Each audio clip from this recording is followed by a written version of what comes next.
In this video, I'll show you how to run parallel agents in Cursor 2.0. First, open Cursor 2.0 and open the project you want to work on.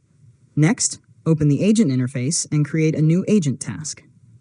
Now, describe the first task you want the agent to complete, such as building a feature or fixing a specific issue.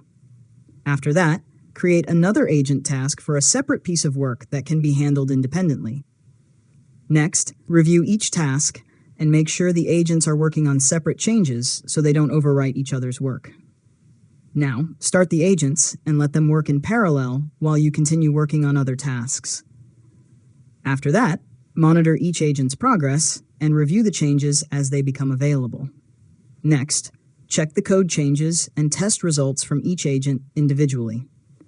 If an agent needs additional instructions, update its task without interrupting the other agents. Now, once the agents finish, compare their changes and resolve any conflicts before combining the work. Finally, run your full test suite and review the final code before committing the completed changes. And that's it. You've successfully learned how to run parallel agents in Cursor 2.0. If you found this tutorial helpful, make sure to subscribe to Learn Mode Lab for more tutorials.